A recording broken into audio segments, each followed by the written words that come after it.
Hi, Mark and Tracy here. Hey there. Today we're going to talk about objection handling. It's a really key thing that people are scared of, but don't be scared. Stay tuned, we'll tell you how to handle it.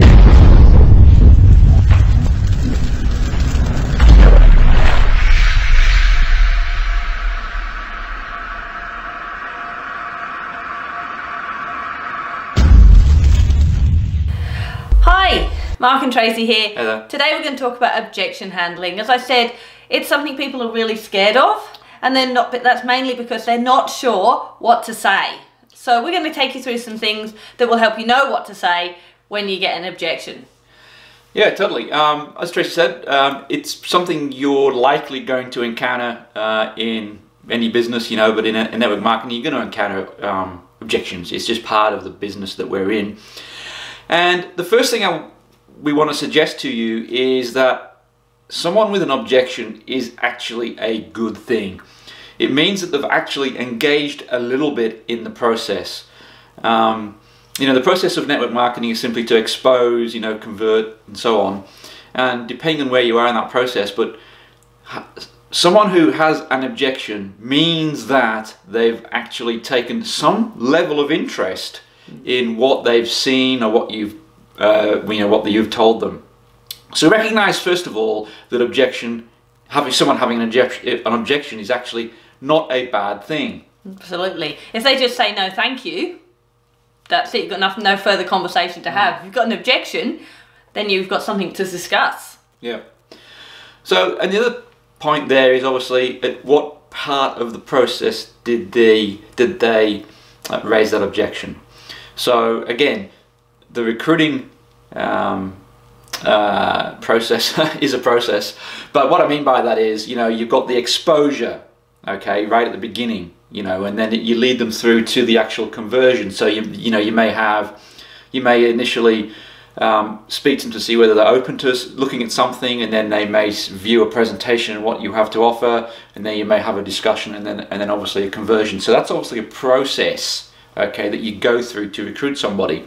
So think about where in that process did that objection come up, because the further down the process that the objection came, generally the better. So if someone objects right at the front, okay, right at the early doors, you can tell by that they're not really kind of interested in looking at something. They're an excuse person, generally speaking, you know, and our advice would be to, you know, probably disqualify those kind of people. You're looking for someone who is willing to at least take a look. Okay, so in other words, you get past that first hurdle of, you know, are you willing to take a look at something that won't, you know, interfere with what you're already doing? But they raise the objection perhaps when they either see a company presentation, or, you know, you're sitting down, you know, at a subsequent meeting or whatever it is. But that kind of thing, when it's in that further down in that process, we'd suggest that you could handle that a little bit, you know, differently than those that object right at the start. And some of those objections are things like, oh, I don't really have time for this. I don't have enough time. I'm really, really busy. Other objections are, oh, I've got no money. I just can't do it. I've got absolutely no money spare. I just can't do it. Other common ones are, oh, I might just talk that through with my mum or with my partner. And sometimes just I need to go away and think about it. Yeah.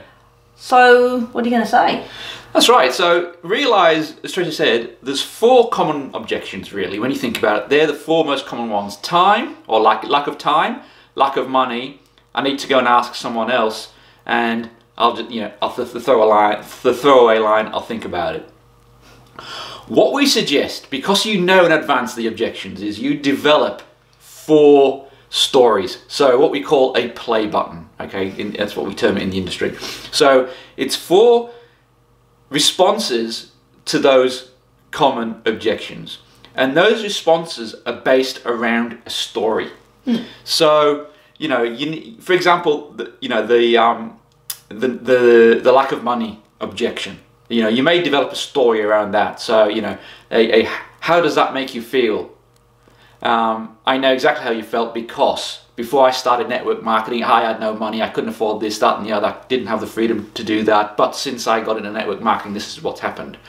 You know, or, you know... That's a really good scaffold that Mark's given you there, the way that we've given you the words to start and you fill in your own blanks. Yeah, exactly. It's a great scaffold. You know, or perhaps someone else in your team, or someone else who you look up to in the company, perhaps it's your upline, or you know, some other leader that you look up to. You could use their story if your story doesn't quite yet gel with that objection. But the key is that you develop your own story, your play button, that as soon as you hear one of those 4 objections, bang, you can go straight back with that story, you know, with obviously the idea there is to reframe that person's mind to, instead of thinking about their current problem, to start making them think about the future solution. Okay, so someone without any money, if you think about it, they're fixated on, I've got no money, I've got no money. And if you're asking them to invest, you know, $70, $100 or whatever in a, you know, in joining your business, they're thinking about that rather than the alternative or the potential solution to that problem, which is, follow me and I will show you how to overcome that. They're stuck in that area, and they can't bridge across to the solution, to the future. And the story, okay, the play button, the story is trying to reframe their mind to stop thinking about their current predicament, which they'll never break out of, and into looking at the future and the solution and the what if, and this is how we can help you change that. And again, how does that make you feel, not having enough? Well, imagine if, okay? You see what we're trying to do here? We're trying to bridge them across to thinking about, imagine if, what if? We've got a solution. How would that make you feel? How would you feel if you could afford? Okay, again, and storytelling is the key to all of it. So you need to, in your company, you know, there's bound to be testimonials and success stories, and obviously your own story is the most powerful one of all. Definitely. Just that scaffold that Mark said as well. There's the 3 Fs. How does that make you feel? Oh yeah, I found that, and now. So feel, felt, found.